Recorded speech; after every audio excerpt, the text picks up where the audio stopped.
Company को उस दिशा में लेके गए। सो कंपनी को 2 अवार्ड्स मिले। सबसे पहला अवार्ड जो मिला startup of the year.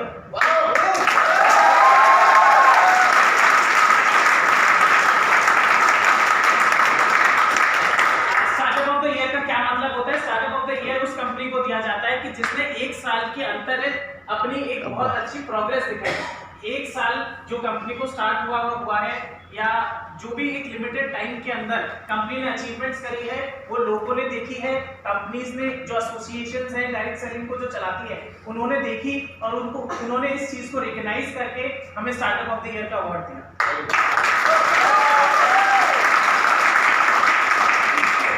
Second हमें अवार्ड मिला है कंज्यूमर के प्रति सोचने का कि हम कंज्यूमर के लिए क्या बेस्ट सोच रहे हैं, क्या हम कस्टमर के लिए बेस्ट सोच रहे हैं। तो उस अवार्ड को मिलने का रीजन क्या था? जो हमने अभी सस्टेनेबल प्रोडक्ट्स की रेंज लॉन्च करी है कंपनी ने, जिसके अंदर एक बैम्बू टूथब्रश एक शुरुआत है, उसके पीछे बहुत एक अच्छी सी रेंज आ रही है। हमें ये चीज हमेशा सोचनी चाहिए कि हमारा कोई भी यूज करा हुआ प्लास्टिक प्रोडक्ट वो एंड में जाके ओशियन में जाएगा, वो कभी रिसाइकिल नहीं होगा।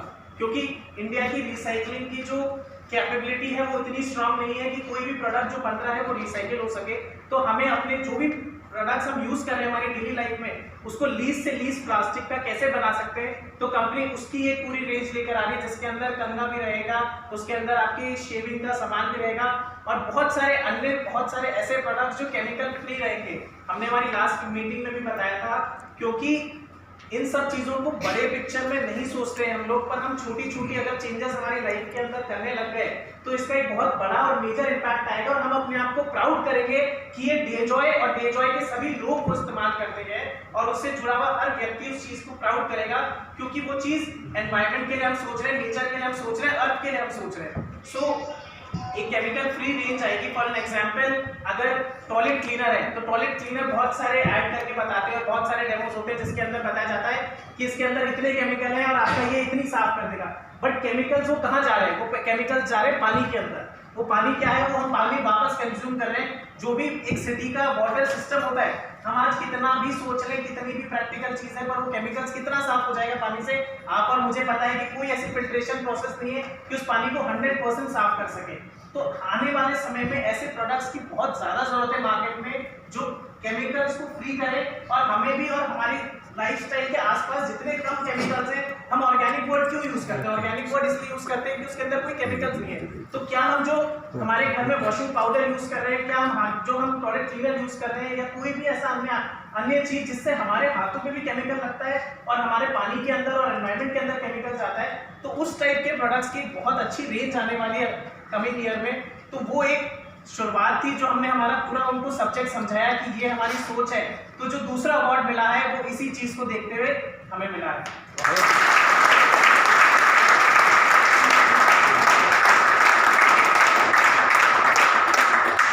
एंड क्या अपकमिंग प्रोडक्ट्स आ रहे हैं, ये सब चीजें तो हम बता चुके हैं।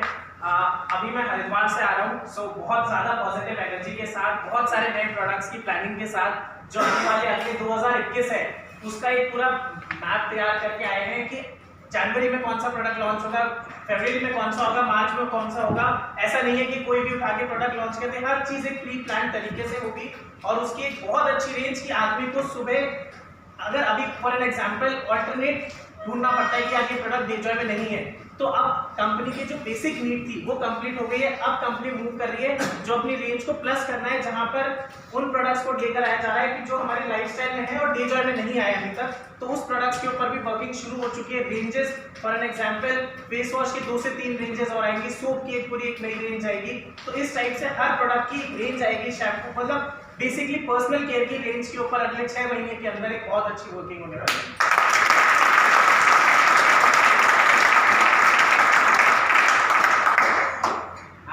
बहुत पॉजिटिव है, मतलब आज हम जयपुर में बैठे हैं तो मैं ये कह सकता हूँ कि आप लोगों को सबको देख के मुझे बहुत पॉजिटिवनेस आई जैसे मैं अंदर घुसा और यहाँ तक स्टेज पे जब मैं खड़ा हूँ तो बहुत खुश हूँ मैं इस चीज को देखते हुए कि आज हम लोग जब आज से साल भर पहले थे तो हमारे पास आप लोग नहीं थे।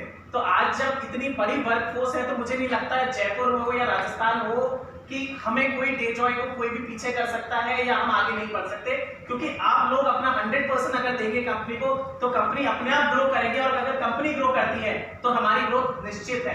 मैं एक चीज हमेशा बोलता हूँ कि हमारी ग्रोथ, कंपनी की ग्रोथ और हमारी ग्रोथ बिल्कुल पैरेलल चलेगी अगर ये दोनों चीजें हो रही है। मतलब अगर कंपनी ग्रो करे तो ऑटोमेटिकली समझो हमारा बिजनेस ग्रो कर रहा है, और हमारा बिजनेस ग्रो कर रहा है तो ऑटोमेटिकली समझो कि कंपनी भी ग्रो करे। वो दोनों ही चीजें बहुत पॉजिटिव है हमारे लिए, और दोनों चीजें पैरेलल ही ग्रो करेंगी हमेशा। और जो पुराने लीडर्स हैं, आप लोग थोड़ा सा उन लोगों को भी मैं पॉइंट आउट करके, बहुत सारी चीजें हैं जो मेरे माइंड में चल रही है। सो पुराने लीडर्स कुछ ट्रैक हो गए थे रास्ते में, आप लोगों को सबको बताना इसलिए जरूरी है क्योंकि आप लोग भी फैमिली का पार्ट है। तो अब वो सारा समय खत्म हो गया, लॉकडाउन के बाद जरूर हम सबको झटका लगा बिजनेस में, फाइनेंशियली, मेंटली। तो अब वो समय निकल चुका है। आज हम 200, 100, 150, 200 लोग आज यहाँ बैठे हैं, तो वो टाइम ड्यूरेशन अलग था जहाँ 20 लोगों की भी परमिशन नहीं मिलती थी। तो अब हम बिजनेस को बहुत अच्छी गति में खींच सकते हैं, पर ये हमें अंदर से लेकर आना पड़ेगा। क्योंकि अब मैं सुनने लग गया कि सर अभी इस महीने त्योहार है इसलिए बिजनेस नहीं होगा। यार त्योहार से और बिजनेस का क्या फिनोमेना मुझे आज तक नहीं समझ में आया। जब आपकी जेब में पैसा है ना, उस दिन आप त्योहार मना सकते हो। ये मेरे पापा ने एक लाइन मुझे बचपन में सिखाई थी कि जिस दिन तुम्हारे पास जेब में पैसा है उस दिन होली, दिवाली, राखी उस दिन मनाओगे तुम, जिस दिन तुम्हारी जेब में पैसा है। तो फेस्टिवल्स एक पार्ट है जो हमारी लाइफस्टाइल है, पर उसको बिजनेस पे इफेक्ट मत होने दो किसी भी कारणवश। अगर हमें लगता है कि यार हम 6 घंटे काम करते थे और इस समय हम नहीं कर पाएंगे, तो एटलीस्ट 4 घंटे तो हम काम करें। डे जॉब को 4 घंटे तो दें, क्योंकि कोई भी चीज अगर हम रोज नहीं करते, अगर बच्चा रोज स्कूल नहीं जाता है तो वो सेम ज्ञान नहीं ले सकता। अगर 3 दिन का वर्किंग हो या 3 दिन की ऑफिस हो, तो एक्चुअल में कभी ना ऑफिस सक्सेसफुल है ना वो स्कूल सक्सेसफुल है। वैसे ही हमें हमारे रूटीन के अंदर 4 आवर्स 5 आवर्स अगर हम जॉब कर रहे हैं, पार्ट टाइम कर रहे हैं, बट एटलीस्ट 4 to 5 आवर्स का टाइम निकालना जरूरी है इस बिजनेस के लिए कि हम इस बिजनेस को ध्यान दे पाए, समझें और इसके ऊपर वर्किंग कर पाए। हम बहुत सारे एक्सपेक्टेशंस तो रख लेते हैं बिजनेस से कि यार मेरे को आज 1 करोड़ का, 1 लाख का, 10 लाख का पे आउट चाहिए, मुझे इतना पैसा कमाना है। क्या हम उस चीज को तराजू में तोलते हैं कि इतने एफर्ट्स हो रहे हैं हमारे? नहीं तोलते। हम सिर्फ हमारी एक्सपेक्टेशंस हाई कर लेते हैं। बहुत सारे लोग ड्रीम्स दिखा देते हैं, पर उस ड्रीम्स को अचीव करने के लिए वो जो एफर्ट होता है वो कोई नहीं बताता हमें। वो कोई भी नहीं बताता कि हर आदमी आपको सपने तो बहुत अच्छे अच्छे बड़े बड़े दिखा देता है, पर कोई ये नहीं बताता कि उस ड्रीम्स को अचीव कैसे कर सकते हो।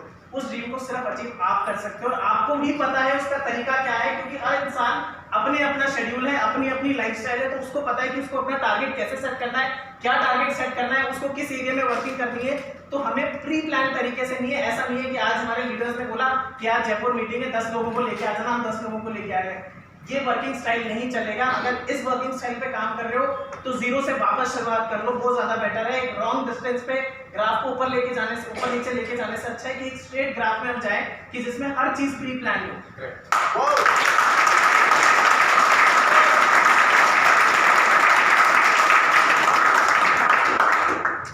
सो फाइनली मैं तो यही बोलना चाहूंगा कि कंपनी अपने तरफ से सारे एफर्ट्स करी है। कंपनी की रोज एक ट्रेनिंग मीटिंग हो रही है। सो ट्रेनिंग मीटिंग, सेमिनार्स, इन चीजों के ऊपर पिछले 2 महीने के अंदर एक बहुत ट्रेमेंडस डिफरेंस आया है। लास्ट 2 मंथ्स से mister Ikram has been traveling all across India and I need clapping for him as well.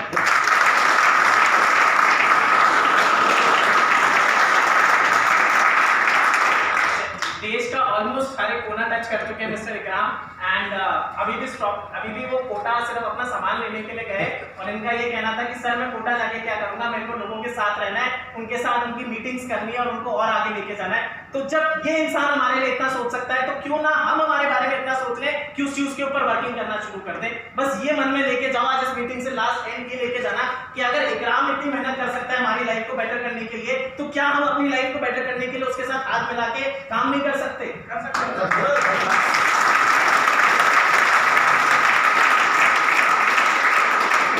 ये चीज लेकर आनी है, अंदर जुनून होना चाहिए।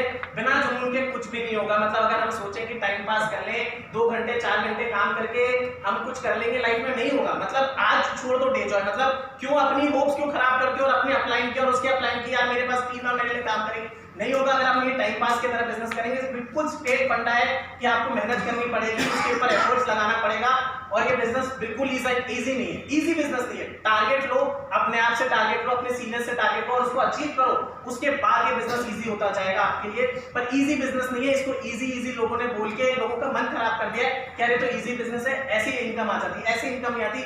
हर चीज के ऊपर एफर्ट लगता है, एफर्ट आपको लगाना है। एक बार एफर्ट से, जैसे गाड़ी की स्पीड चलती है ना, उसके बाद नहीं रुकती। एक बार अगर बिजनेस ग्रो करने लगता है, जैसे हमारे नीचे 1000, 1500, 2000 लोग आ गए, उसके बाद बिजनेस नहीं रुकेगा। पर वो 2000 2000 तक पहुंचाने का जो आंकड़ा है ना, उसके लिए हमारी सारी एनर्जी लग जाएगी। तो वो एनर्जी अंदर से लेकर आए और ये 6 महीने का एक टारगेट ले लेके यार 6 महीने में मुझे 2000 लोग मेरे नीचे कैसे भी करने हैं, मतलब उसके लिए मुझे रात दिन लगाना पड़े, उसके लिए मुझे लोन लेना पड़े, उसके लिए मुझे मेरे सीनियर्स के साथ घूमना पड़े, पर वो 2000 का आंकड़ा पूरा होना चाहिए, तभी मेरा बिजनेस ग्रो होगा। क्योंकि उससे नीचे तो हमारी सेटिस्फेक्शन लेवल ही नहीं आएगा, उससे ज्यादा तो हमारे खर्चे होते हैं। आज एज ए नेटवर्कर खर्चे कितने ज्यादा होते हैं, तो उस खर्चे को मीट करने के लिए भी तो हमारे पास एक बड़ा गोल होना चाहिए। उस गोल को तभी तो अचीव कर पाएंगे जब हमारी अच्छी प्लानिंग है। तो प्लानिंग को फोकस करो, लीडर्स से, अपने जो सीनियर लीडर्स हैं, जो लोग आप लोग नए हैं, अपने सीनियर लीडर्स के साथ मीटिंग्स करिए, इन लोगों से प्लानिंग लीजिए कि कब आपके शहर, आप लोग सब अलग अलग शहरों से हैं, तो कैसे आपके साथ मिलकर ये अलग अलग शहर में आके मीटिंग्स कर सकते हैं, कंपनी कैसे आपको मीटिंग्स में हेल्प कर सकती है। इन्हीं सब चीज़ों पे फोकस करो, बिजनेस अपने आप ग्रो कर जाएगा। And thank you.